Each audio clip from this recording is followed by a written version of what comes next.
കേരളത്തിൽ നിങ്ങൾ നോക്കിക്കേ, കേരളത്തിൽ മംഗലാപുരത്ത് കർണാടകയിൽ അർജുൻ എന്ന് പറയുന്ന ഒരു ചെറുപ്പക്കാരന്റെ സംഭവം നിങ്ങൾ വായിച്ചവരാ, പഠിച്ചവരാ.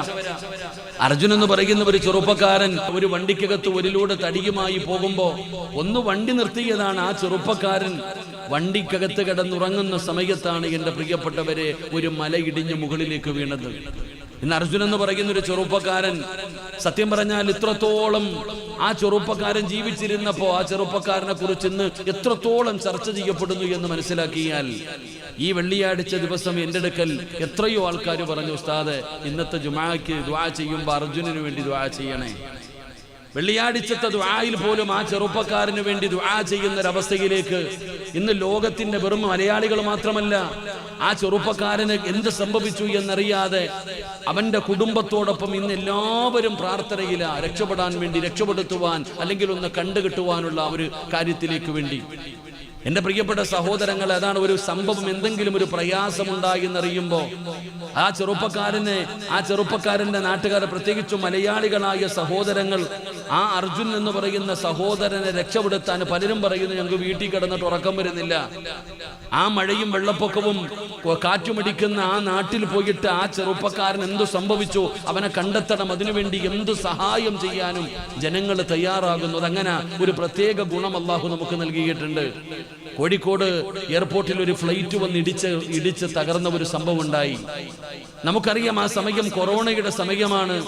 ഗൾഫിൽ നിന്ന് വരുന്ന സഹോദരങ്ങൾ മുഴുവനും ക്വാറന്റൈനിൽ ഇരിക്കേണ്ട സമയം, അവരുമായി ബന്ധപ്പെടുന്നവർ മുഴുവനും ക്വാറന്റൈനിൽ ഇരിക്കേണ്ട സമയം. അപ്പോഴാണ് ഒരു ഫ്ലൈറ്റ് വന്ന് ഇടിച്ച് തകർത്തത്. ആ സമയത്താണ് സ്വന്തം ആരും ഒന്നും നോക്കിയില്ല.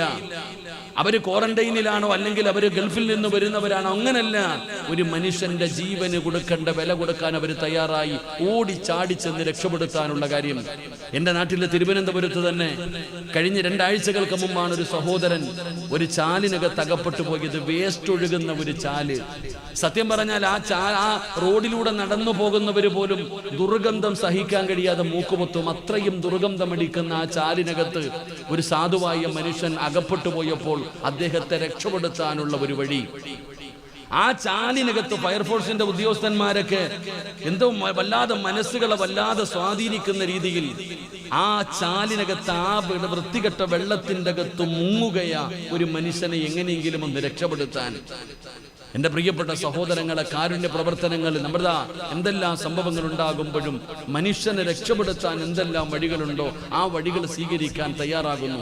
പ്രത്യേകിച്ചും മലയാളികളൊക്കെ ആ ഒരു വിഷയത്തിൽ വല്ലാത്ത ഒരു ബഹുമാനവും അതിന് വല്ലാത്തൊരു സ്ഥാനവും നൽകുന്നു. വെള്ളപ്പൊക്കമൊക്കെ ഉണ്ടായ സമയത്ത് കടലിൽ മീൻ പിടിക്കുന്ന ആൾക്കാർ വള്ളമെടുത്തിട്ടാ പോയി രക്ഷപ്പെടുത്താൻ. അപ്പൊ ഞാൻ പറഞ്ഞു വന്നത്, ഏത് സമയത്താണ് എങ്ങനെയാണ് അപകടം വരുന്നറിയില്ല. ആ അർജുൻ എന്ന് പറയുന്ന സഹോദരൻ ഇന്ന് 12-13 ദിവസമായി ഇതുവരെ എന്ത് സംഭവിച്ചെന്നറിയില്ല. ആ സഹോദരന്റെ കുടുംബം വല്ലാത്ത വേദനയില, വല്ലാത്ത സങ്കടത്തില. അല്ലാഹു സുബ്ഹാനഹു വ തആല ആ കുടുംബത്തിന് അല്ലാഹു സമാധാനം കൊടുത്ത് അനുഗ്രഹിക്കുമാറാകട്ടെ. അല്ലാഹു അവർക്ക് സമാധാനം കൊടുത്ത് അനുഗ്രഹിക്കുമാറാകട്ടെ. ആ സഹോദരൻ, പടച്ചവനെ, നീ ആ സഹോദരനെ കണ്ടെത്താനുള്ള വഴികൾ നീ തുറന്നു കൊടുക്കണേ തമ്പുരാനെ. അല്ലാഹു അതുപോലെയുള്ള അപകടങ്ങളെ തൊട്ട് ഞങ്ങളെയും നമ്മളുടെ കുടുംബങ്ങളെയും അല്ലാഹു നമ്മളെല്ലാവരെയും കാത്തുരക്ഷിക്കുമാറാകട്ടെ. ഞാൻ പറഞ്ഞു വന്നത്, എവിടെ വെച്ചാണ് അപകടം ഉണ്ടാവുക, മരണം ഉണ്ടാവുക നമുക്കറിയില്ല. അല്ലാഹു നമുക്ക് നല്ല മരണം തരുമാറാകട്ടെ. അപ്പൊ എന്തായാലും നമ്മളെല്ലാരും മരിക്കൂലേ? മരിക്കുവോ? നിങ്ങളാരും മിണ്ടുന്നില്ലല്ലോ. അപ്പൊ സ്റ്റേജിലുള്ള ആരും മിണ്ടണില്ല. മരിക്കുവോ? ഇൻഷാ അല്ലാഹ് എന്ന് പറഞ്ഞാൽ സംശയം ഉണ്ടെന്ന് അതിനർത്ഥം. മരിക്കുമോ എന്ന് നോക്കുമ്പോൾ ഇൻഷാ അല്ലാഹ് എന്നല്ല, മരിക്കുവോ? നമ്മളെല്ലാവരും ഒരു ദിവസം മരിക്കും. അല്ലാഹു നമുക്ക് നല്ല മരണം തരുമാറാകട്ടെ. അപ്പൊ നമ്മൾ എന്തായാലും എല്ലാവരും ഒരു ദിവസം മരിക്കും. അപ്പം മരിക്കുന്നതിന് മുമ്പ് ചില കാര്യങ്ങൾ ചെയ്തിട്ട് വേണം മരിക്കാൻ. അത്രയേ ഉള്ളൂ. എന്തായാലും ഞാനും മരിക്കും, നിങ്ങളും മരിക്കും, നമ്മളെല്ലാവരും ഒരു ദിവസം മരിക്കും. പക്ഷെ ആ മരിക്കുമ്പോ ആ അസ്റായിൽ നമ്മളെ കാണാൻ വരുന്നതിന് മുമ്പ് ചില കാര്യങ്ങൾ ചെയ്തു വെച്ചിട്ട് വേണം മരിക്കാൻ. അല്ലാഹു ഭാഗ്യം തരുമാറാകട്ടെ. അല്ലാഹു ഭാഗ്യം തരുമാറാകട്ടെ. ആ കാര്യങ്ങൾ ചെയ്തിട്ടാണ് നീ മരിക്കുന്നതെങ്കിൽ നീ രക്ഷപ്പെട്ടു, നീ സ്വർഗത്തിന്റെ അവകാശിയാ. ഈ പറയുന്ന കാര്യം ചെയ്യാതെയാണ് നീ മരണപ്പെടുന്നതെങ്കിൽ അല്ലാഹു നമ്മളെ കാത്തുരക്ഷിക്കുമാറാകട്ടെ. അല്ലാഹു നമ്മളെ കാത്തുരക്ഷിക്കുമാറാകട്ടെ. അതുകൊണ്ട് മരിക്കുന്നതിന് മുമ്പ് അസ്റായിലിനെ കണ്ടുമുട്ടുന്നതിന് മുമ്പ് എന്താണോ ചെയ്യാനുള്ളത് ആ ചെയ്യാനുള്ള നന്മകൾ ഞാൻ നിങ്ങൾക്ക് പറഞ്ഞു തരാം. ഇൻഷാ അല്ലാഹ് 3 ദിവസമുണ്ട്. ഈ 3 ദിവസം കൊണ്ട് ഇൻഷാ അല്ലാഹ് നമുക്ക് ആ നന്മകൾ പഠിക്കാം, എന്നിട്ട് ആ നന്മകൾ ചെയ്യാം. മരിക്കുന്നതിന് മുമ്പ് ആ നന്മകൾ ചെയ്തിട്ട് വേണം മരിക്കാൻ. അള്ളാഹു നമുക്ക് ഭാഗ്യം തരുമാറാകട്ടെ. അള്ളാഹു നമുക്ക് ഭാഗ്യം തരുമാറാകട്ടെ. അപ്പൊ ഇൻഷാ അല്ലാഹ് ഇരിക്കല്ലേ നിങ്ങൾ എന്താ ഇങ്ങനെ ഇരിക്കണേ? ഇരിക്കല്ലേ. അപ്പൊ ഈ പറയുന്ന കാര്യങ്ങൾ ചെയ്തു വെച്ചിട്ട് മരിച്ച എവിടെ പോകാം? സ്വർഗത്തിൽ പോകാം. അല്ലാതെ വെറും കയ്യോടെയാണ് പോകുന്നതെങ്കിൽ പണ്ട് ആരോ ചന്തയ്ക്ക് പോയതുപോലെ ആയി പോകും. അള്ളാഹു കാത്തിരക്ഷിക്കുമാറാകട്ടെ. അതുകൊണ്ട് എന്റെ പ്രിയപ്പെട്ട സഹോദരാ, സഹോദരി, ചെറുപ്പക്കാരാ, അല്ലാഹുവിന്റെ പരിശുദ്ധമായ ഖുർആൻ പറയുകയാണ്, അസ്റായിൽ എന്ന് പറയുന്ന മലക്ക് നമ്മുടെ കണ്ണിന്റെ മുമ്പിലേക്ക് കടന്നു വരുന്ന ഒരു സമയമുണ്ടല്ലോ. എപ്പോഴെവിടെ വെച്ചാണ് എങ്ങനെയാണ് കടന്നു വരുന്നതെന്ന് നമുക്കറിയില്ല. അതുകൊണ്ട് മരണം കടന്നു വരുന്നതിന് മുമ്പ് ചെയ്യേണ്ട ഒന്നാമത്തെ കാര്യം എന്തെന്നറിയുമോ? ഞാനല്ല പറയുന്നത്, അല്ലാഹുവാ പറയുന്നത്. അല്ലാഹുവിന്റെ വിശുദ്ധമായ ഖുർആൻ പറയുകയാ, ഒന്നാമതായി ചെയ്യേണ്ട കാര്യം എന്തെന്നറിയുമോ? യാ അയ്യുഹല്ലദീന ആമനു തഖുല്ലാഹ ഹഖ്ക തുഖാതി വലാ തമൂതുന്ന ഇല്ലാ വഅൻതും മുസ്ലിമൂൻ. അല്ലാഹുവിന്റെ വിശുദ്ധമായ ഖുർആൻ പറയുകയാണ്, യാ അയ്യുഹല്ലദീന ആമനു തഖുല്ലാഹ ഹഖ്ക തുഖാതി വലാ തമൂതുന്ന ഇല്ലാ വഅൻതും മുസ്ലിമൂൻ. ഒന്നാമതായി ചെയ്യേണ്ട കാര്യം എന്തെന്നറിയോ? അള്ളാന്റെ വിശുദ്ധമായ ഖുർആൻ പറയുന്നു, നീ കടലിൽ കടന്നാണോ, കരയിൽ കടന്നാണോ, ആകാശത്ത് വെച്ചാണോ, പടച്ചവനെ വീടിനകത്താണോ, വാഹനത്തിലാണോ, നടുറോഡിലാണോ, ഹോസ്പിറ്റലിലാണോ, വെന്റിലേറ്ററിലാണോ, എവിടെ കിടന്നാണ് നീ മരിക്കുന്നതെന്നറിയില്ല. പക്ഷേ നീ എവിടെ കിടന്നു മരിച്ചാലും മരിക്കുന്ന സമയത്ത് അവസാനത്തെ വാക്ക് ലാ ഇലാഹ ഇല്ലല്ലാഹ്, ഇത് പറഞ്ഞിട്ടേ നീ മരിക്കാവൂ എന്ന് അല്ലാഹുവിന്റെ വിശുദ്ധ ഖുർആൻ, അള്ളാന്റെ വിശുദ്ധമായ ഖുർആൻ പറയുന്നു. നീ എവിടെ കിടന്നു മരിച്ചാലും നിന്റെ ആ അവസാനത്തെ വാക്ക്, നിന്റെ നാവ് കൊണ്ട് നിന്റെ ജീവിതത്തിൽ നീ അവസാനമായി പറഞ്ഞ വാക്ക് ലാ ഇലാഹ ഇല്ലല്ലാഹ്, ഇത് പറഞ്ഞ് മുസ്ലിമായിട്ടേ നീ മരിക്കാവൂ. അള്ളാഹു നമുക്ക് ഈമാൻ നൽകുമാറാകട്ടെ. അല്ല പറഞ്ഞ ഒരു കാര്യം, നീ മരിക്കുന്ന സമയം ഷഹാദത്ത് കലിമ പറഞ്ഞിട്ട് വേണം മരിക്കാൻ. ലാ ഇലാഹ ഇല്ലല്ലാഹ് എന്ന് പറഞ്ഞിട്ട് വേണം മരിക്കാൻ. അള്ളാഹു ഭാഗ്യം തരുമാറാകട്ടെ. അല്ലാഹ് ഈ ആമീൻ പറയുന്ന ശബ്ദത്തിൽ മരിക്കുന്ന സമയത്ത് ഷഹാദത്ത് കലിമ ഉറക്ക വിളിച്ചു പറഞ്ഞു മരിക്കാൻ നീ ഭാഗ്യം കൊടുക്കണേ അല്ലാഹ്. അപ്പൊ ആമീൻ വേണമെങ്കിൽ പറയാനൊക്കെ അറിയാം അല്ലേ? വേണമെന്ന് വെച്ച ശബ്ദമൊക്കെ ഉയർത്തി പറയാനറിയാം. അള്ളാഹു നമുക്ക് ഈമാൻ തരുമാറാകട്ടെ. അപ്പം മരിക്കുന്ന സമയത്ത് എന്ത് പറഞ്ഞിട്ട് മരിക്കണം? ലാ ഇലാഹ ഇല്ലല്ലാഹ് എന്ന് പറഞ്ഞിട്ട് മരിക്കണം. അള്ളാഹു ഭാഗ്യം തരുമാറാകട്ടെ. ചിലരൊക്കെ ചിരിക്കുന്നു, ഏത് ഉറക്കത്തിൽ ചോദിച്ചാലും ഞാൻ ഈ ദിക്ർ പറയും. ഉസ്താദ്, ഏത് ഉറക്കത്തിൽ ചോദിച്ചാൽ എടാ മുതുകുടിക്കാൻ അറിയത്തില്ല ഈ ദിക്ർ? മുസ്ലിമാണെന്ന് പറഞ്ഞിടക്കണ ഏത് ചങ്ങാതിക്കും അറിയാം ലാ ഇലാഹ ഇല്ലല്ലാഹ് പറയാൻ. ഇത് പറയാനാണ് ഇപ്പൊ ഇത്ര വലിയ കാര്യം. ഇവിടെ മരിക്കാൻ കിടക്കുന്ന സമയത്ത് ഷഹാദത്ത് കലിമ പറയുക, അതത്ര എളുപ്പമുള്ള കാര്യമാണ് നമ്മൾ വിചാരിക്കുന്നത്. താടിയും തഴമ്പൊക്കെ ഉണ്ട്, ഉസ്താദ് ഹജ്ജ് ചെയ്തിട്ടുണ്ട്, ഉംറ ചെയ്തിട്ടുണ്ട്, വഅദ് പറയുന്നുണ്ട്, ഇമാമാണ്, പള്ളി കെട്ടി കൊടുത്തിട്ടുണ്ട്, ഞാൻ വലിയ ആളാണ്, എനിക്കിത് പറ്റുമെന്ന് പറഞ്ഞു ഉറപ്പിച്ചങ്ങ് നെളിഞ്ഞടക്കാം. നമ്മളൊക്കെ ഉറപ്പിച്ചു കഴിഞ്ഞു. നമ്മൾക്ക് ഈ ലാ ഇലാഹ ഇല്ലല്ലാഹ് എന്ന് പറയുന്നതിന്റെ അർത്ഥം എന്താണെന്നറിയാവോ? അതിന്റെ അർത്ഥം പോലും നമ്മളിൽ പലർക്കും അറിയില്ല. അതിന്റെ മഹത്വമോ അതിന്റെ സ്ഥാനമോ നമുക്കറിയില്ല. ഇപ്പൊ ഒരു വീട്ടിൽ മരണപ്പെട്ടു, 70,000 പ്രാവശ്യം ലാ ഇലാഹ ഇല്ലല്ലാഹ് പറയും. ആരാ അതിനെ കുറിച്ച് ചിന്തിക്കുന്നത്? അതിന്റെ അർത്ഥം എന്താണെന്ന് അറിയോ? മഹാനായ നബിയിന റസൂലുള്ളാഹി സ്വല്ലല്ലാഹു അലൈഹി വസല്ലമ തങ്ങൾ ഒരിക്കൽ പറഞ്ഞു, നമ്മുടെ നന്മ തിന്മകൾ തൂക്കുന്ന ഒരു ത്രാസുണ്ട്, മീസാൻ എന്ന് പറയുന്ന ത്രാസ്. ഈ നന്മയും തിന്മയും തൂക്കുന്ന ത്രാസാണ് മീസാൻ. ഈ മീസാൻ എന്ന് പറയുന്ന ത്രാസിനെ കുറിച്ച് നബിതങ്ങൾ ഇങ്ങനെ പറഞ്ഞുകൊണ്ടിരിക്കുമ്പോ പറഞ്ഞു, അതിന്റെ വലുപ്പം എത്രയാണെന്നറിയോ? ഈ നന്മ തിന്മ തൂക്കുന്ന ഈ മീസാൻ എന്ന് പറയുന്ന ത്രാസിന്റെ വലുപ്പം നിങ്ങൾക്ക് ആർക്കും അറിയോ?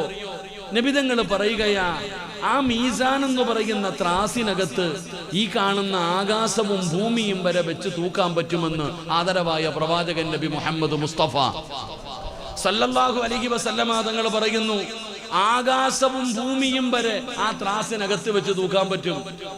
അത്രയും വലിപ്പമുള്ള ഒരു ത്രാസാണ് മീസാൻ എന്ന് പറയുന്ന ത്രാസ്. അപ്പൊ നബിതങ്ങൾ ഇത് പറഞ്ഞു കൊടുക്കുമ്പോ സഹാബത്തിരുന്ന് കരയുകയാ. അള്ളാഹുവിന്റെ പ്രവാചകൻ സല്ലല്ലാഹു അലൈഹി വസല്ലമ തങ്ങൾ ചോദിച്ചു, നിങ്ങൾ എന്തിനാ കരയുന്നത് നബിയേ? ഈ മീസാൻ എന്ന് പറയുന്ന ത്രാസ് ഞങ്ങൾ എങ്ങനെ നിറയ്ക്കാനാ? ഇവിടെ ഈ കാണുന്ന കടലിൽ നിന്ന് ഒരു തുള്ളി വെള്ളം ഇങ്ങനെ കോരിയെടുക്കുന്നത് പോലെ അത്രയും വലുപ്പമുള്ള ഈ ത്രാസ് ഞങ്ങൾ എങ്ങനെ നിറയ്ക്കും? അപ്പോഴാണ് നിബിധങ്ങൾ പറഞ്ഞു കൊടുത്തത്, ആ ത്രാസ് നിറയ്ക്കാൻ പറ്റുന്ന ഒരു നന്മ പറയിപ്പിച്ചു തരട്ടെ. ആ മീസാൻ എന്ന് പറയുന്ന ത്രാസ് നിറയ്ക്കാൻ കഴിയുന്ന ഒരു നന്മ ഞാൻ നിങ്ങൾക്ക് പറഞ്ഞു തരട്ടെയോ? അല്ലാഹുവിന്റെ പ്രവാചകനോട് പറയുന്നു, ബലായ റസൂലല്ലാഹ്, അല്ലാഹുവിന്റെ നബിയേ ഒന്ന് പറഞ്ഞുതാ നബിയേ.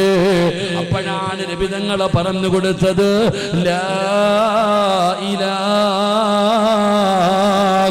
ഇല്ലല്ലാഹ്.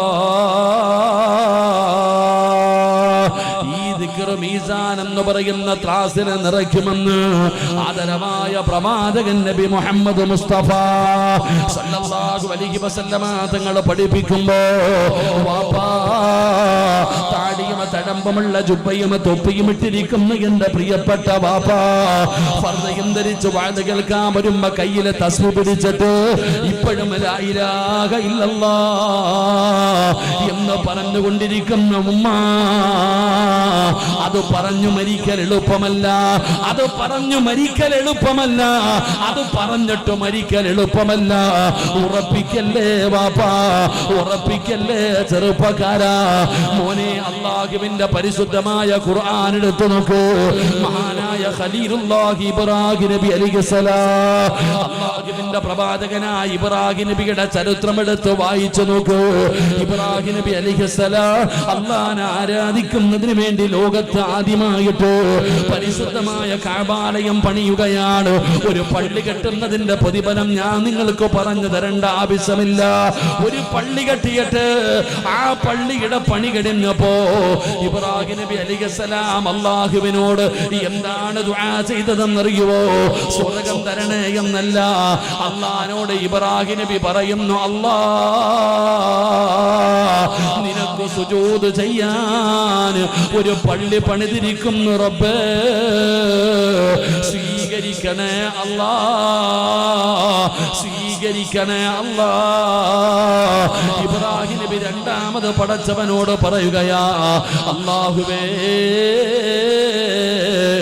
ഈ ലോകത്ത് നിന്ന് യാത്ര പറയുമ്പോ എന്നെ ഒരു മുസ്ലിമാക്കി മരിപ്പിക്കണേ അല്ലാഹ്. ഇബ്രാഹിം നബിക്ക് ഉറപ്പില്ലായിരുന്നു, ഇബ്രാഹിം നബിക്ക് ഉറപ്പില്ലായിരുന്നു. ഇബ്രാഹിം നബിയും പടച്ചവനോട് ദുആ ചെയ്യുന്നത് മുസ്ലിമാക്കി മരിപ്പിക്കണേ പടച്ചവന്. ഇബ്രാഹിം നബിയുടെ ആഗ്രഹമായിരുന്നു, ഇബ്രാഹിം നബിയുടെ ദുആയായിരുന്നു. എന്റെ പ്രിയപ്പെട്ട ചെറുപ്പക്കാരാ, മഹാനായ യൂസുഫ് നബി അലൈഹിസ്സലാം ഈജിപ്തിന്റെ ഭരണാധികാരിയായി തന്റെ രാജസിംഹാസനത്തിലേക്ക് യൂസുഫ് നബി അലൈഹിസ്സലാം കിടക്കുമ്പോ യൂസുഫ് നബി അള്ളാഹുവിനോട് പറഞ്ഞത് എന്തെന്നറിയുമോ? കൂടപ്പിറപ്പുകൾ പൊട്ടക്കിണറ്റിൽ കൊണ്ടുപോയി കൊല്ലുന്നതിന് വേണ്ടി വലിച്ചെറിഞ്ഞ യൂസുഫ് അവിടെ നിന്ന് രക്ഷപ്പെട്ടു. അവസാനം പടച്ചവനെ കൊണ്ടുവന്നിട്ട് കമ്പോളത്തിൽ കൊണ്ടുവന്ന് അടിമയെ പോലെ വിൽക്കുകയാണ്. അവിടെ നിന്ന് അവസാനം സുലൈഖയുടെ കൊട്ടാരത്തിൽ പോയി, അവിടെ നിന്ന് ജയിലറയ്ക്കകത്ത് പോയി. അവസാനം യൂസുഫ് നബി അലൈഹിസ്സലാം ഈജിപ്തിന്റെ ഭരണാധികാരിയായി. ആ ഈജിപ്തിന്റെ രാജാധികാരം അള്ളാഹു കയ്യിലേക്ക് വെച്ച് കൊടുക്കുമ്പോ യൂസുഫ് എന്ന് പറയുന്ന പ്രവാചകൻ അള്ളാഹിനോട് ചോദിച്ചത് എന്തെന്നറിയുമോ? റബ്ബി ഖദ് ആതൈതനീ മിനൽ മുൽക് വഅല്ലംതനീ മിന തഅവീലിൽ ഹദീസ്. അള്ളാഹിനോട് പറയുന്ന പടച്ചവനെ, നീ എനിക്ക് സ്വപ്നവ്യാഖ്യാനം പഠിപ്പിച്ചു തന്നോ, എനിക്ക് അധികാരം തന്നോ. യൂസുഫിന് വേണ്ടത് അധികാരമല്ല, യൂസുഫിന് വേണ്ടത് സ്വപ്നവ്യാഖ്യാനമല്ല. യൂസുഫിന്റെ ഏറ്റവും വലിയ അഭിലാഷം എന്തെന്നറിയോ? തവഫനി മുസ്ലിമാ, മരിക്കുമ്പോ മുസ്ലിമായി മരിക്കണം തമ്പുരാന്. എന്റെ പ്രിയപ്പെട്ട ഉപ്പമാര്, പ്രവാചകന്മാര് തന്റെ മക്കളോട് വസിയത്ത് ചെയ്തത് എന്തെന്നറിയുമോ? വവസാ ബിഹാ ഇബ്രാഹിം ബനീഹി വയഅഖൂബ് യാ ബനിയ ഇന്നല്ലാഹ അസ്തഫാ ലകുമുദ്ദീന ഫലാ തമൂതുന്ന ഇല്ലാ വഅൻതും മുസ്ലിമൂൻ. മരിക്കുകയാണെങ്കിൽ മുസ്ലിമായിട്ടേ മരിക്കാവൂ. പ്രവാചകന്മാര് മക്കളോട് ചെയ്ത വസിയത്താണ്. എന്റെ പ്രിയപ്പെട്ട ഉമ്മമാര്, ഈ അല്ലാഹു അനുഗ്രഹം ചെയ്ത ഒരുപാട് നിഅമത്ത് ചെയ്ത ഈ പുണ്യഭൂമിയിൽ ജീവിക്കുന്ന പെങ്ങള്, നീ ആയിഷ ബീബി പറയുന്ന ഹദീസ് വായിച്ചു നോക്കൂ. പെങ്ങള്, അല്ലാഹുവിന്റെ റസൂലിന്റെ പ്രിയപ്പെട്ട ഭാര്യ പറയുകയാ, ഈ ലോകം തന്നെ പടയ്ക്കാൻ കാരണക്കാരനായ ആദരവായ പ്രവാചകൻ നബി മുഹമ്മദ് മുസ്തഫ സല്ലല്ലാഹു അലൈഹി വസല്ലമ തങ്ങൾ പാതിരാത്രിയിൽ കിടന്ന് കരയുകയാണ്, സുജൂദിൽ കിടന്ന് കരയുകയാ, സുജൂദിൽ കിടന്ന് കരയുകയാ. അല്ലാഹുവിന്റെ റസൂൽ എന്തു പറഞ്ഞിട്ടാണ് കരയുന്നതെന്നറിയാൻ ഉറക്കത്തിൽ നിന്ന് ആയിഷ ബീബി റളിയല്ലാഹു തആല അൻഹാ ആ കരച്ചിലിന്റെ ശബ്ദം കേട്ട് എഴുന്നേൽക്കുകയാണ്. എന്തു പറഞ്ഞിട്ടാണ് നബി തങ്ങൾ കരയുന്നത്? അല്ലാഹുവിന്റെ റസൂലിന്റെ ചാരത്തേക്ക് ചെല്ലുമ്പോ അല്ലാഹുവിന്റെ പ്രവാചകൻ പറയുന്നത് എന്തെന്നറിയുമോ? യാ മുകല്ലിബൽ ഖുലൂബ്, ഹൃദയങ്ങളെ മറിച്ച് കളയുന്ന അല്ലാഹ്, ഹൃദയങ്ങളെ മറിച്ച് കളയുന്ന അല്ലാഹ്, എന്റെ ഹൃദയത്തെ നീ ദീനിൽ ഉറപ്പിച്ച് നിർത്തണേ അല്ലാഹ്. പടച്ചവനെ, ഈ ലോകത്ത് നിന്ന് യാത്ര പറയുമ്പോ ഈമാനുള്ള ഒരു മരണം തരണേ അല്ലാഹ്. ആയിഷ ബീബിയുടെ കണ്ണ് നിറയുകയാണ്. യാ റസൂലല്ലാഹ്, മുത്തി നബിയേ, അങ്ങയ്ക്ക് ഉറപ്പില്ലേ നബിയേ, അങ്ങയ്ക്ക് ഉറപ്പില്ലേ നബിയേ, മരിക്കുന്ന സമയത്ത് ശഹാദത്ത് കലിമ പറയാൻ പറ്റുമെന്ന് അങ്ങയ്ക്ക് ഉറപ്പില്ലേ എന്ന് ചോദിക്കുമ്പോ അല്ലാഹുവിന്റെ റസൂല് പറഞ്ഞ മറുപടി, ആയിഷ, നൂലിൽ കെട്ടി തൂക്കിയിട്ടിരിക്കുന്ന പട്ടം പോലെയാണ് ഒരു മനുഷ്യന്റെ ഹൃദയം.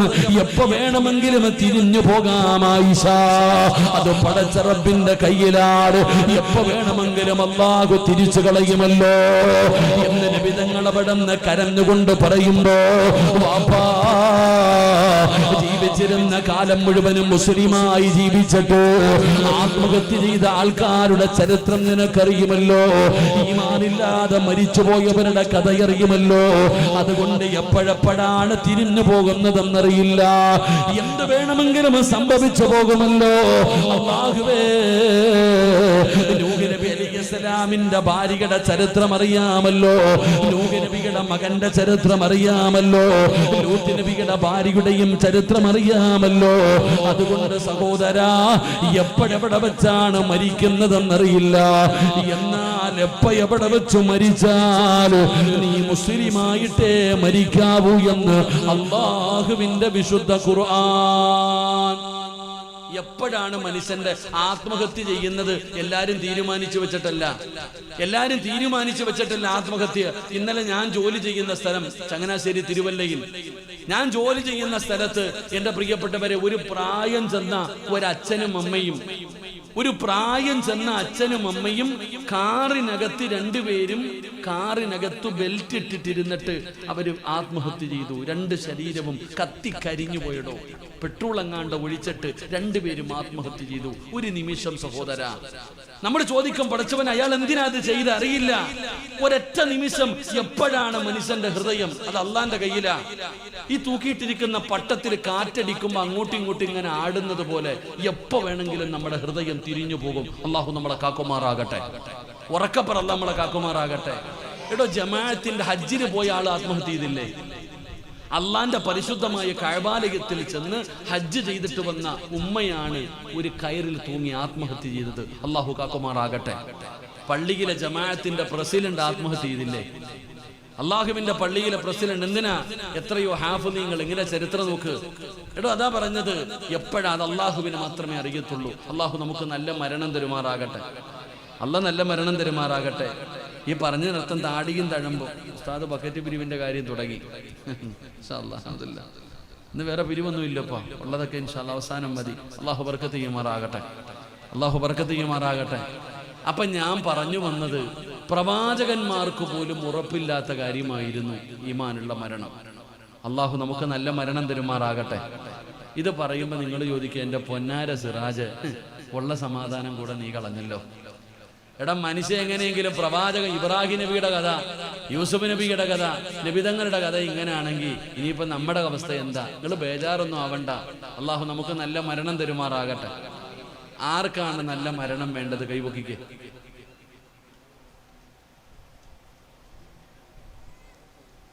അള്ളാഹുവെ, ആരെല്ലാം ഈ മജ്ലിസിൽ ഇരുന്ന് കൈപൊക്കിയോ, ഈ കൈപൊക്കിയവർക്ക് മുഴുവനും നീ നല്ല മരണം കൊടുക്കണേ പടച്ചവനെ.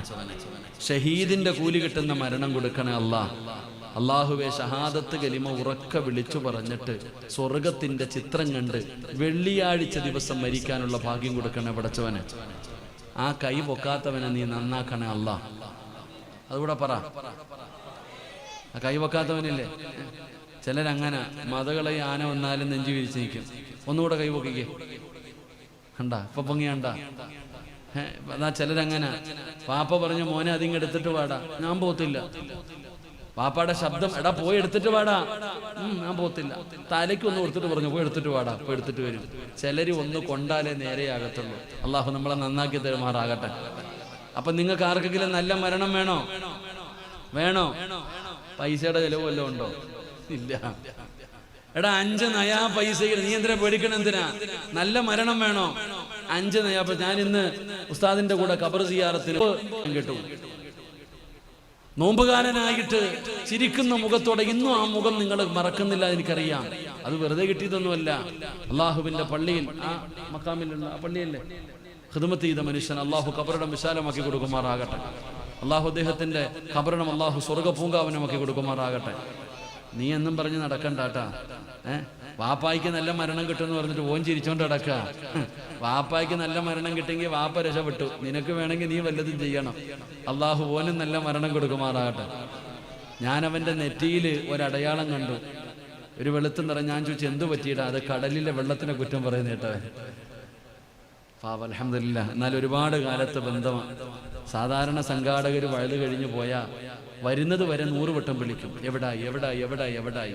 വഴുത് കഴിഞ്ഞ് തിരിച്ചു പോയാ വീടെത്തിയോന്ന് പോലും ആരും ചോദിക്കാറില്ല. ഉസ്താദ് വീടെത്തിയോന്ന് പോലും. എന്നാലും ആ ചെറുപ്പക്കാരൻ ഇന്നും ഇൻഷാ അല്ലാഹ്, ഞാൻ ആകെ 2 ദ്വീപിലേ വന്നിട്ടുള്ളൂ. ഒന്ന് കടമത്ത് ദ്വീപ്. ഇന്നും ഞാൻ ഇവിടെ വഴുതിന് വന്നപ്പോഴും എൻ്റെ സുഹൃത്തുക്കൾ അവിടെ നിന്ന് വിളിച്ചു, ഉസ്താദ് ഞങ്ങളുടെ നാട്ടിൽ എന്നാ വരുന്നേ. പിന്നെ ആകെ വന്നിരിക്കണത് ഇവിടെ ഈ ലക്ഷദ്വീപിൽ കുറെ കൂട്ടുകാരുണ്ട്, നല്ല കൂട്ടുകാർ. അൽഹംദുലില്ലാഹ്. അള്ളാഹു സ്വർഗത്തിൽ നമ്മളെ കൂട്ടുകാരാക്കി തരുമാറാകട്ടെ. അള്ളാഹു സ്വർഗത്തിലും കൂട്ടുകാരാക്കി തരുമാറാകട്ടെ. ഇൻഷാ അല്ലാഹ് ഇനി വരുമ്പോൾ എൻ്റെ പെണ്ണും പിള്ളേയും മക്കളെയും കൂടെ കൊണ്ടുവരണം. വലിയ ആഗ്രഹമുണ്ട്. ഇൻഷാ അല്ലാഹ് പെണ്ണും പിള്ള കേട്ടുകൊണ്ടിരിക്കുന്നുണ്ടാവോള്. എൻ്റെ മോൻ എന്നോട് ചോദിക്കണം, അപ്പം എന്നെ എപ്പോഴാണ് കൊണ്ടുപോകണേന്ന്. ഞാൻ എപ്പോഴും പറയും, എൻ്റെ കൂടെ വന്നു കഴിഞ്ഞാൽ ഒന്നും നടക്കൂല. കാരണം എന്തേ? നമ്മുടെ കാര്യങ്ങൾ എങ്ങനെ അവരെ കൊണ്ടുവന്നിട്ട് കറങ്ങാനും പിടിക്കാനൊന്നും കൊണ്ടുപോകാൻ പറ്റത്തില്ല. എങ്കിലും ഈ നാടൊക്കെ വന്ന് കാണണമടോ. ഞാൻ പറയുന്നത്, നിങ്ങൾക്ക് നിങ്ങളുടെ മഹത്വം അറിയില്ല. നിങ്ങൾക്ക് ചിലപ്പോൾ നിങ്ങളുടെ മഹത്വം അറിയില്ല. അള്ളാഹുവിൻ്റെ വലിയ ഒരു ദൃഷ്ടാന്തമാണ് നിങ്ങൾ. ഈ നാടെന്ന് പറയുന്നത് അത് മനസ്സിലാക്കാൻ നിങ്ങൾക്ക് ചിലപ്പോൾ അത് മനസ്സിലാക്കാൻ കഴിയില്ല. എത്ര വലിയ അള്ളാഹുവിന്റെ വലിയ അനുഗ്രഹങ്ങൾ കൊണ്ട് നിറച്ച ഒരു വലിയ അത്ഭുതങ്ങൾ. കുൽ സീറൂ ഫിൽ അർദ് ഫൻദുറൂ കൈഫ കാന ആഖിബത്തുൽ മുഖദ്ദിബി ഖുർആൻ പറഞ്ഞത് കാണാനല്ലേ? ഇവിടെ നിങ്ങളൊന്ന് ചിന്തിച്ചു നോക്കാത്തത് എന്തേ? ഈ 4 ഭാഗത്തും കടലല്ലേ?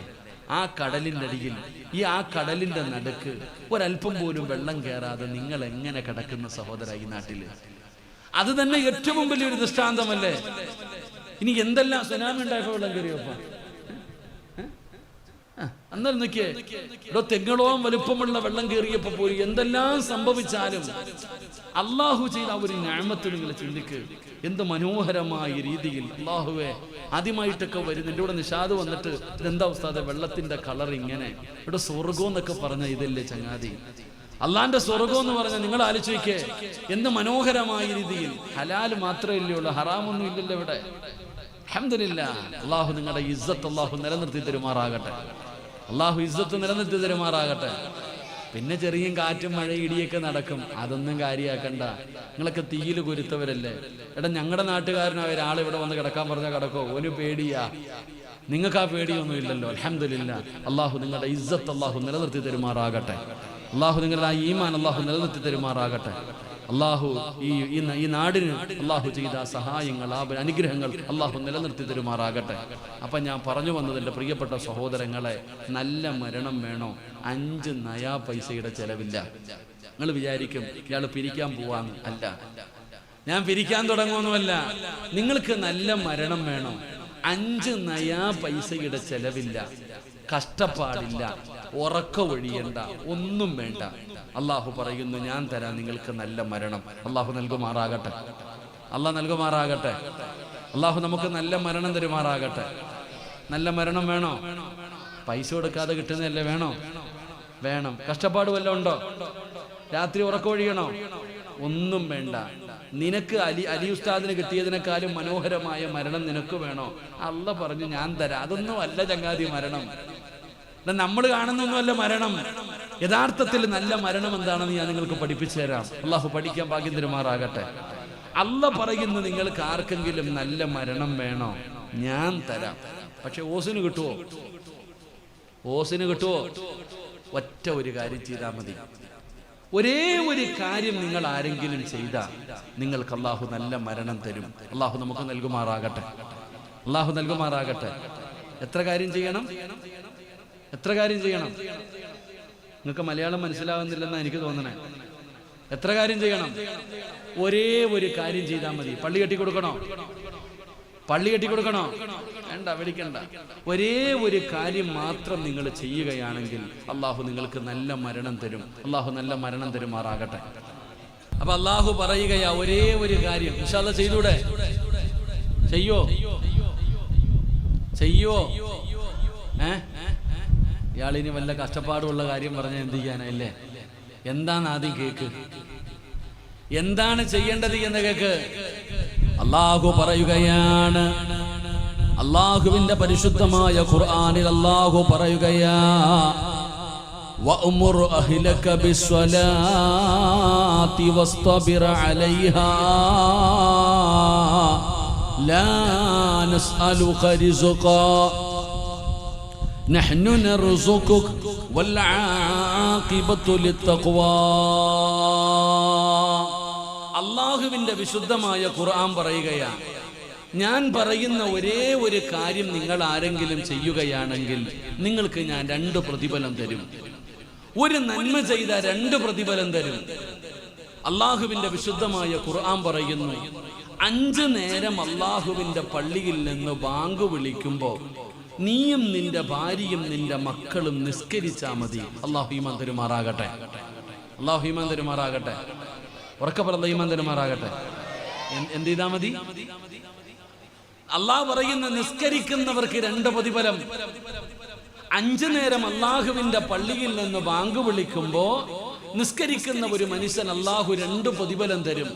ഒന്നാമത്തെ പ്രതിഫലം, നീ മരിക്കുന്ന കാലം വരെ നിനക്ക് തിന്നാനുള്ള ഭക്ഷണം അള്ളാഹു തരുമെന്ന് അള്ളാന്റെ വിശുദ്ധ ഖുർആൻ. അള്ളാഹു ഈമാൻ തരുമാറാകട്ടെ. എന്ത് കിട്ടും? എന്ത് കിട്ടും? ഉറക്കെ പറ. ഉറക്കെ പറ. മരിക്കുന്ന കാലം വരെ തിന്നാനുള്ള ഭക്ഷണം ആര് തരും? ആര് തരും? എന്ത് ചെയ്താ എടോ ഈ കവരത്തിയില് ഈ അകത്തിയിൽ ഏറ്റവും നല്ല ഭക്ഷണം കഴിക്കുന്ന ആളാരാ? നിങ്ങൾ ഇത്രയും പേര് ഇവിടെ ഒരുമിച്ച് കൂടിയല്ലോ. ഈ ദ്വീപിൽ ഏറ്റവും നല്ല ഭക്ഷണം കഴിക്കുന്ന ആളാരാ? നിങ്ങൾ എന്താ ഇങ്ങനെ ഇരിക്കണേ? ഈ നാട്ടിൽ ഏറ്റവും നല്ല ഭക്ഷണം കഴിക്കുന്ന ആളാരാ? നിങ്ങളുടെ പള്ളിയിലെ ഉസ്താദ്, അല്ലാഹു ഈമാൻ ആര്? നിങ്ങൾക്ക് എന്താ ഒരു വിഷമമുള്ളത് പോലെ? എടാ, നിങ്ങളുടെ നാട്ടിൽ ഏറ്റവും നല്ല ഭക്ഷണം കഴിക്കണ ആരാ? വൈസി. എടാ, ഈ അകത്തിയിൽ ഏറ്റവും നല്ല ഭക്ഷണം കഴിക്കണ ആരാ? പള്ളിയിലെ ഖത്തീബ്. വല്ല സംശയമുണ്ടോ നിങ്ങൾക്ക്? സംശയമുണ്ടാ? ഏറ്റവും നല്ല ഭക്ഷണം കഴിക്കുന്ന പള്ളിയിലെ ഉസ്താദാ. ഇല്ലെന്ന് പറയാൻ പറ്റുമോ? ഉസ്താദിന് ഏറ്റവും നല്ല ഫുഡല്ലേ? അല്ലാഹു ബർക്കത്ത് ചെയ്യുമാറാകട്ടെ. അസൂയപ്പെട്ടിട്ട് കാര്യമൊന്നുമില്ല. ഏറ്റവും നല്ല ഭക്ഷണം കഴിക്കുന്ന ആൾ ഉസ്താദാ. ഉസ്താദിന് ഏറ്റവും കൂടിയ ഭക്ഷണം ഇല്ലേ? ഇറച്ചി അല്ല, മട്ടൻ. നമ്മുടെ നാട്ടിലൊക്കെ 1000 രൂപ 1 കിലോ മട്ടന്, ഇവിടെ 400 രൂപ ഉള്ളില്ലേ? ഇവിടെ നല്ല മനോഹരമായ ഏറ്റവും നല്ല ഭക്ഷണം ഉസ്താദന്മാരാ കഴിക്കുന്നത്. അല്ലാഹു ബർക്കത്ത് ചെയ്യുമാറാകട്ടെ. ഉസ്താദന്മാരൊക്കെ പറയണത് വേണ്ടെന്ന്, വേറെ വല്ല സാമ്പാറും ചോറും തരാൻ. ഇറച്ചിയും മീനൊക്കെ ഇല്ലേ? കഴിച്ചില്ല. പൈസയോട് ഇത്ര ഇഷ്ടമുണ്ടെന്ന് ഇവിടെ അറിയണേട്ടാ. അൽഹംദുലില്ലാഹ്. ഏറ്റവും നല്ല ഭക്ഷണം കഴിക്കുന്ന ഉസ്താദാ. എന്തുകൊണ്ട്? നിങ്ങൾ ആര് പള്ളിയിൽ പോയില്ലെങ്കിൽ ആര് പള്ളിയിലുണ്ട്? ഉസ്താദുണ്ട്. അപ്പൊ നിങ്ങൾ ചോദിക്കും, സിറാജ് ഞങ്ങൾ നിസ്കരിക്കുന്നുണ്ടല്ലോ, ഞങ്ങൾക്ക് എന്താ കിട്ടാത്ത? ഉസ്താദ് നിസ്കരിക്കുന്നവർക്ക് ഉസ്താദന്മാരുടെ പ്രത്യേകത മാത്രമൊന്നുമല്ല. അള്ളാഹു നിസ്കരിക്കണ എല്ലാവർക്കും ഭക്ഷണം കൊടുക്കും. അല്ല പറഞ്ഞു, നീ വിചാരിക്കണത് നീ കടലിൽ പോയാ മീൻ കിട്ടിയില്ലെങ്കിൽ അല്ല, അത് വേറെ. അള്ളാഹു പറയുന്നു, ഞാനാടാ റബ്ബ്, ഞാനാ റാസിക്ക്, ഞാൻ തരും മരിക്കണ കാലം വരെ. എന്റെ പ്രിയപ്പെട്ട സഹോദര, കടലിൽ മീനുണ്ടെങ്കിലും മീനില്ലെങ്കിലും, കടലിൽ മീനില്ലേ? ഉണ്ടോ? കടലിലല്ലേ മീൻ കിടക്കണേ. നിന്റെ ബോട്ട് പോകുമ്പോ കിട്ടാത്തത് നിന്റെ പോരായ്മ ഉണ്ടല്ലേ? എടാ, ഇപ്പം ബോട്ട് മെഷീൻ വെച്ച് ക്യാമറ വെച്ചിരിക്കുക മനുഷ്യന്മാരെ ബോട്ടിനകത്തില്ലേ. ഞാൻ പണ്ട് ഇവിടെ വന്നിട്ട് പോയപ്പോൾ മീൻ പിടിച്ച വീഡിയോ എപ്പോഴും കിടപ്പുണ്ട്. ഇന്ന് ബോട്ടിലൊക്കെ മീൻ പിടിക്കാൻ പോകുന്ന സമയത്ത് ക്യാമറയും വെച്ചിട്ടാ പോണേ. ഞാന് താനൂര്, കേരളത്തില് മലപ്പുറം താനൂർ എന്ന് പറയുന്ന സ്ഥലം പോയപ്പോ ഞാൻ ചോദിച്ചു, ആ പോണേ എന്താ? അത് അയിലേ ഉസ്താദേ, ഇത് നെത്തോലിയ ഉസ്താദേ. ഇങ്ങനെ ക്യാമറയ്ക്കകത്ത് കാണാം ചുമന്ന നിറത്തിൽ ഇങ്ങനെ പോകുന്ന മീൻ. അള്ളാഹു കടലിൽ പോയി ജീവിക്കുന്നവർക്ക് അള്ളാഹു ബർക്കത്ത് ചെയ്യുമാറാകട്ടെ. അള്ളാഹു അപകടങ്ങളെ തൊട്ട് കാത്തുരക്ഷിക്കുമാറാകട്ടെ. എടാ, നിങ്ങൾ ആര്? നിങ്ങൾ ചോദിക്കുന്നത് ഉസ്താദന്മാർക്ക് മാത്രം പ്രത്യേകമല്ല. അള്ളാഹുവിന്റെ വിശുദ്ധമായ ഖുർആൻ പറയുന്നു, നിസ്കരിക്കുന്നവനും കുടുംബത്തിനും മരിക്കുന്ന കാലം വരെ അള്ളാഹ് ഭക്ഷണം കൊടുക്കും. അപ്പൊ നിങ്ങൾ ചോദിക്കും, ഉസ്താദെ ഞാൻ നിസ്കരിക്കുന്നുണ്ട്, എന്താ എനിക്ക് കിട്ടാത്ത? അതിനൊറ്റ കാരണമേ ഉള്ളൂ, നീ നിസ്കരിക്കുന്നുണ്ട് പക്ഷെ സമയത്ത് നിസ്കരിക്കുന്നില്ല. അത്ര വ്യത്യാസമേ ഉള്ളൂ. ഉസ്താദ് നീയും തമ്മിലുള്ള വ്യത്യാസം, ഉസ്താദ് 5 നേരവും ബാങ്ക് വിളിച്ച ഉടനെ ആ നിശ്ചയിക്കപ്പെട്ട സമയത്ത് നിസ്കരിക്കും. നീയോ നിന്റെ തിരക്കുകളെല്ലാം കഴിഞ്ഞ് എപ്പോഴെങ്കിലും നിസ്കരിക്കും. അതാ വ്യത്യാസം. സമയത്ത് നിസ്കരിക്കണം. അള്ളാഹു ഭാഗ്യം തരുമാറാകട്ടെ. അപ്പൊ അള്ളാന്റെ ഖുർആൻ പറയാ, ആരാണോ നിസ്കരിക്കുന്നത് ആ നിസ്കരിക്കുന്നവന് മരിക്കുന്ന കാലം വരെ ഭക്ഷണം അള്ളാഹു തരും. അള്ളാഹ് എന്ന് പറഞ്ഞാൽ പറഞ്ഞ വാക്ക് പാലിക്കുന്ന ആളാ. മറ്റേ ചങ്ങാതിയെ പോലെ പറ്റിച്ചിട്ട് പോണ ചങ്ങാതിയല്ല. തരുമെന്ന് പറഞ്ഞാൽ അള്ളാഹു തരും. അള്ളാഹു ഈമാൻ തരുമാറാകട്ടെ. അള്ളാഹു ഈമാൻ തരുമാറാകട്ടെ. അപ്പൊ നിങ്ങളുടെയൊക്കെ ആവശ്യം എന്താ? ഉസ്താദെ, ആരുടെ മുമ്പിലും കൈനീട്ടരുത്, മരിക്കുന്ന കാലം വരെ ഭക്ഷണം കഴിക്കണം. അതിന് നീ തലകുത്തി ഒന്നും നിൽക്കണ്ട, 5 നേരം നിസ്കരിച്ചാൽ മതി. അള്ളാഹു ഭാഗ്യം തരുമാറാകട്ടെ. അള്ളാഹ് ഭാഗ്യം തരുമാറാകട്ടെ. ഇനി രണ്ടാമത്തെ ആഗ്രഹം എന്താ? ഈ ലോകത്ത് നിന്ന് പോകുമ്പോൾ ഷഹാദത്ത് കലിമ പറഞ്ഞു മരിക്കണം.